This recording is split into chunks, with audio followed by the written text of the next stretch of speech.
pression sur le porteur. Graham, défendu par Andy. Et il est quand même très fort. Hein. Oui.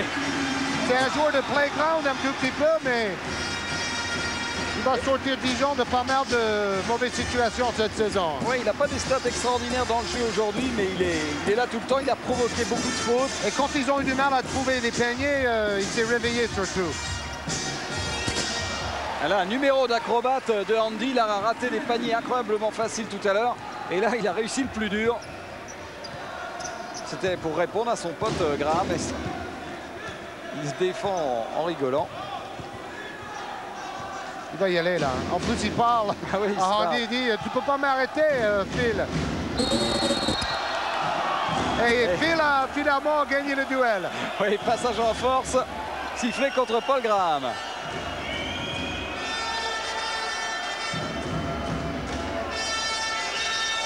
C'est vrai que ça fait 2 fois que les arbitres se sont un peu laissés piéger par des défenseurs qui se jettent en arrière. Troisième faute pour l'Américain.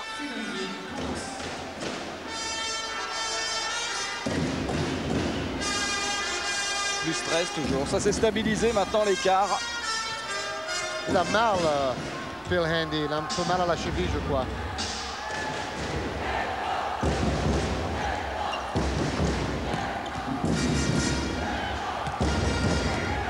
Faut donner à Lyon, il était tout seul pour le 3 points là. Et surtout quand on connaît l'adresse de Christophe Lyon. Un panier avec un peu de réussite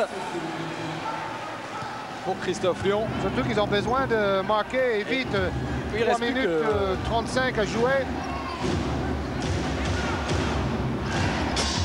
Piquer des ballons. Elle est belle la passe de Bruno Ham. Et faute de Derek Lewis sur Nelcha. Ah, c'est pas pour rien le meilleur passeur du championnat de France, Bruno Ham. Et depuis 2 ans. Quand il a trouvé sa place ici à Dijon, à Portez, avec la concurrence de Botoux et tout ça, il n'était pas vraiment à son aise, mais en tant que titulaire, il joue 35 minutes par match. Là, il peut vraiment s'exprimer. 9 rebonds pour Nelcha. Et en plus, il a une certaine adresse aujourd'hui au lancer franc, ce qui a toujours été son péché mignon. Il en est à 4 sur 5. Et Andy, qui répond très rapidement. Il faut jouer à 200 à l'heure maintenant pour Nancy. 11 points à remonter en 3 minutes, c'est jouable. Il faut intercepter les ballons. Le pressing a l'air quand même un peu mou. Oui, mais non, voilà l'interception sur Larsson.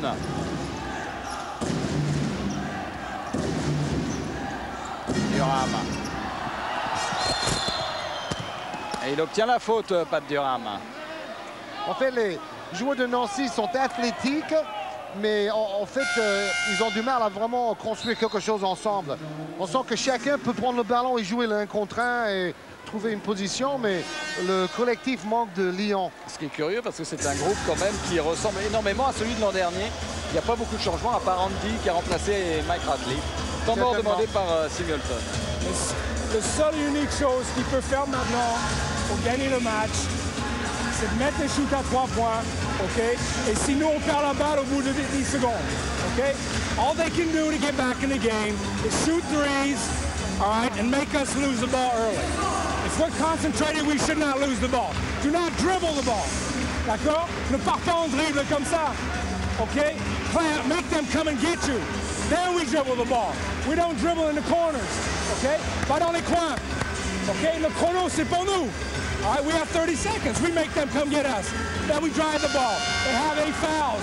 We're on the free throw line, OK? So ça, maintenant, on sort, OK?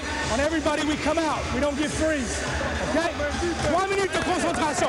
3 minutes of concentration. Come on. Nancy n'a pas tenté le moindre lancer franc en deuxième mi-temps. Et c'est rare de voir un match avec 2 mi-temps aussi opposés dans leur style. On est passé du hurrah basket au basket rigoureux. Et on retrouve Pat Durham au lancer franc. Interdiction pour lui de manquer le moindre lancer franc pour permettre à Nancy de revenir sous la barre des 10 points. 18 points pour Pat Durham. 19 maintenant. Manque de réussite à 2 points pour Durham, mais globalement un bon match, assez complet. Bien défendu de la part d'Eric Serraz, à 2 doigts de piquer le ballon dans les mains de Bruno Ham. Il reste 2 minutes 50. Les Dijonais vont garder le ballon évidemment à la limite des 30 secondes maintenant. Ouais, maintenant il en compris. Surtout Bruno Ham, le meneur, à lui de donner le tempo.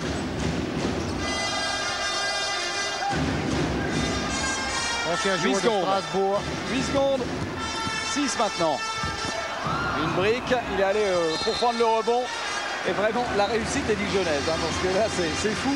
Il récupère 30 secondes. C'est la meilleure opération qu'il pouvait faire là-dessus. Ballon pour Dijon avec Bruno Ham pour la remise.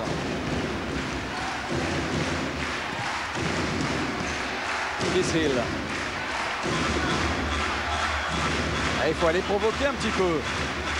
Sinon, le temps joue en faveur.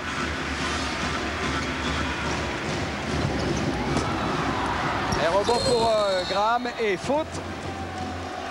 Là, par contre, c'est une... Ça, c'est une bonne faute. C'est une mauvaise faute pour Dijon. Ouais. Bonne opération pour Nancy. Parce qu'à partir de maintenant, ils vont chuter deux lancers francs. C'était la 7e. Donc, toutes les fautes à suivre vont donner 2 lancers francs aux Nancéens. Par exemple, cette faute-ci. 5e faute de Graham. Ouais, ça c'est... heureusement qu'il ne reste que 2 minutes à jouer, mais ça va quand même poser un gros problème. C'est Mark Johnson qui va revenir. C'était quand même la solution ultime en attaque, Paul Graham, pour Singleton quand rien ne fonctionne. 5 rebonds, 3 passes, 5 fautes provoquées. Lui aussi, c'est un joueur complet.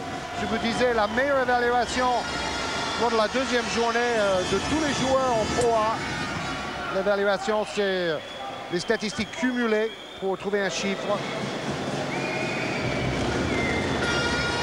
L'équipe de Nancy qui a maintenant un site internet. D'ailleurs, ces 2 clubs, pour chaque rencontre à domicile, produisent d'excellents journaux. Ce sont les Cougars à Nancy. Et ce match du côté de Dijon. Allez, 1 minute 57. Il n'y a plus que 7 points. 7 points d'avance pour Dijon. Complètement enrayé en attaque par rapport à la première période. C'est Mark Johnson qui mène le jeu. Ah, mais neutralisé par Serraz pour l'instant. Bonne passe intérieure. Il va aller au rec.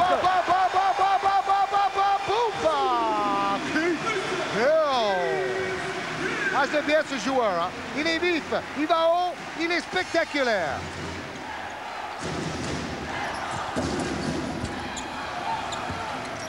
Bon, on dit se réveiller, mais ça a l'air d'être trop tard. Mais bon, attention, 7 points, 7 points.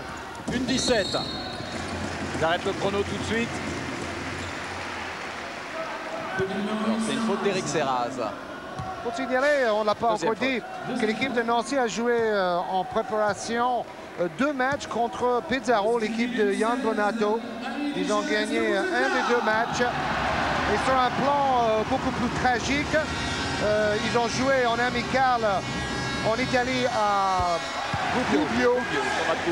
Et c'est dans cette rencontre-là que le jeune espoir italien Davide Ancelotti est mort d'une rupture d'anévrisme.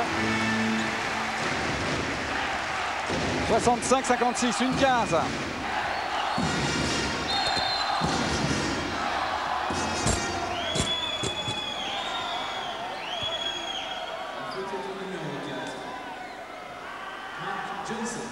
Première faute de Mark Johnson. 1-10. Oui, c'est la meilleure nouvelle pour Nancy parce qu'ils peuvent prendre 2 points sans perdre du temps. Et Olivier Vera demande un temps mort. Après, il y aura les lancers francs donc pour Phil Handy. L'occasion de revenir à 65-58. Ça ferait toujours 7 points d'écart. On va écouter le temps mort de Nancy. Larson, 16 points, c'est son meilleur score de la saison. It's maybe a little bit late to win, but think about the goal average. It might be important at the end of the championship. Hein, c'est important à la fin du championnat. So don't take too much risk. Make the basket, make the stop. Don't not too much risk now. Goal average. We have to come back as close as possible because they're going to come at our place and maybe the difference of the score will be important. Hein, ouais, on prend les risques, mais on joue la gagne, mais pas n'importe comment, je veux dire. Hein, pas n'importe comment. Très intéressant. Il a parlé en anglais du goal average. N'oubliez pas, peut-être en fin de championnat, notre classement se jouera au goal average par rapport à Dijon. Donc il ne faut pas non plus laisser l'écart s'agrandir. Le Lyonnais, M. Koug. Il ne faut pas être éloigné au classement, c'est sûr, normalement en fin de saison.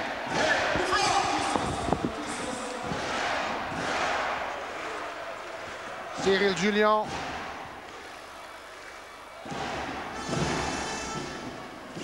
Au lancer franc, on retrouve Phil Handy comme prévu. Il reste une 10 à jouer derrière. Il a marqué 16 points contre Limoges, Handy, et 17 contre Le Mans. 13 ce soir.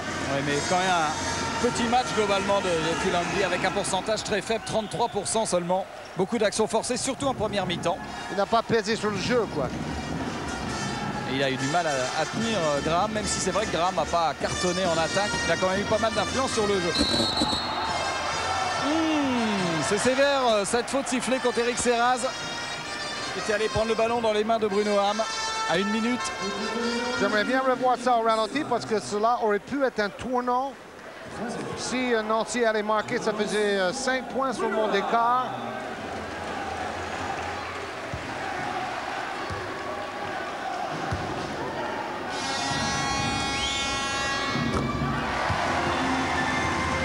Un lancer franc réussi pour Bruno Ham. Combien de passes pour M. Caviar ce soir? 7. Il a été calme. Oula, il a glissé. Il sait pas. Ça fait mal aux adducteurs. Ouais. Il faut bien les C'est suivre, toujours dans la raquette là où ils mettent cette peinture que les joueurs glissent. Larsson qui gère et qui provoque la faute de Christophe Lyon.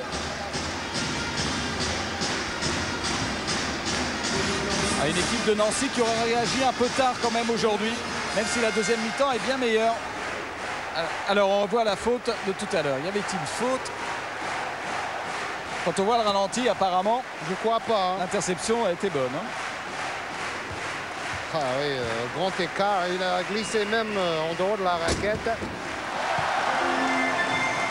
Bon, mais c'est à Fred Godard pour ce dernier ralenti. Comme quoi, un match peut jouer à peu de choses. Hein. Et Larsson. Et il n'a toujours pas marqué à 2 points en championnat. C'est extraordinaire. 18 points pour Larsson. Festival à 3 points comme toujours. Christophe Lyon. Voilà, il aurait fallu retrouver la distance un peu plus tôt. 10 points pour Christophe Lyon. 2 sur 3 à 3 points. 22 secondes, 7 points d'écart. Il faut arrêter le chrono. Oui, mais il veut plutôt gérer le goal average, Vera, j'ai l'impression. Et faute de Lyon sur Larsson. Il ne faut pas faire des fautes sur Larsson parce qu'au lancer franc, pour l'instant, il en est à 6 sur 6.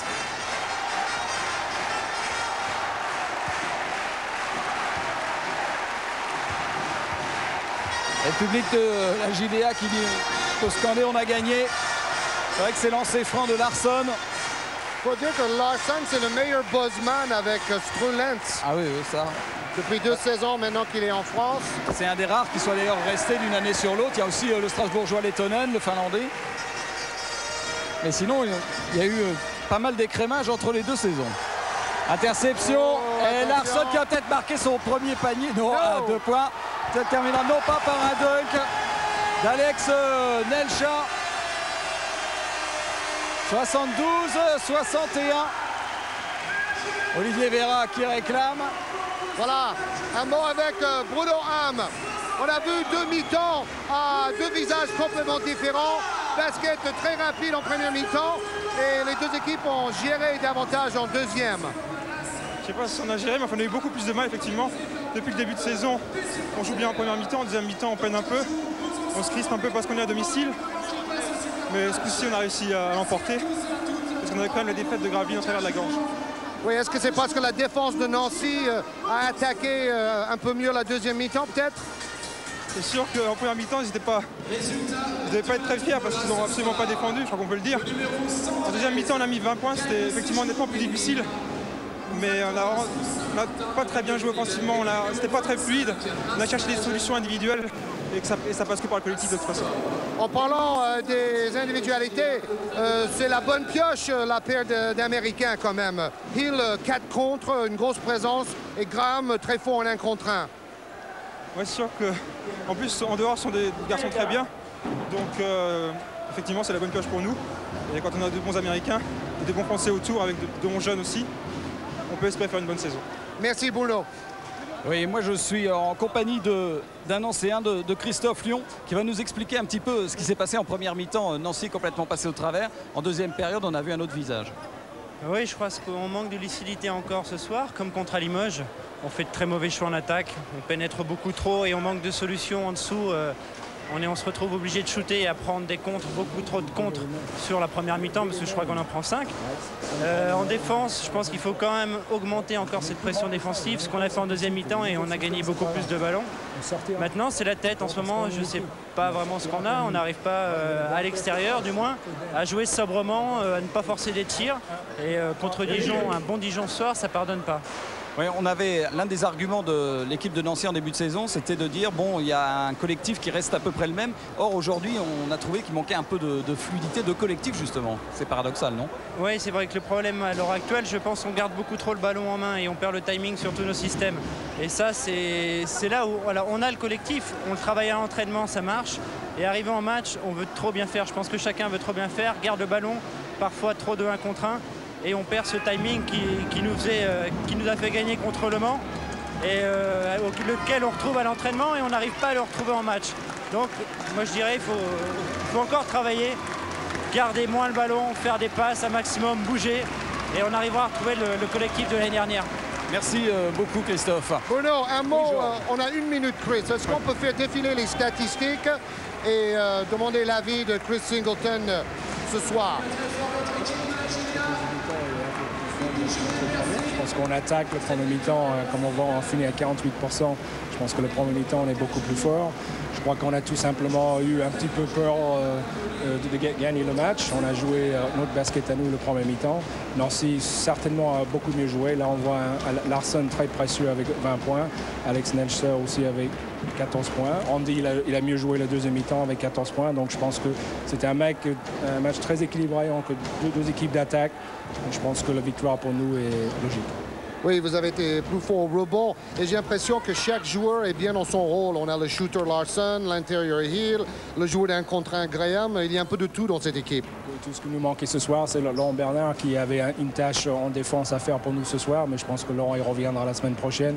On est très content de l'équipe qu'on a actuellement. Je pense que surtout avant tout, c'est des garçons qui travaillent très dur, qui sont très modestes. Et je pense que cette équipe va progresser de jour en jour. On va voir ça. Merci Chris. Ouais, Chris Singleton, toujours clairvoyant dans son analyse. Superbe victoire aujourd'hui donc de Dijon dans ce match des Outsiders face à Nancy. Alors n'oubliez pas cette semaine, encore une grosse semaine sur Canal numérique pour le basket avec mercredi un certain Kinder Bologne-Pau en Euroleague. Et puis samedi, un choc qui s'annonce absolument passionnant entre deux équipes de l'Euroleague, Limoges face à PSG. J'espère que vous avez passé une très bonne soirée. Puis on se retrouve la semaine prochaine. Bye bye. Bye bye.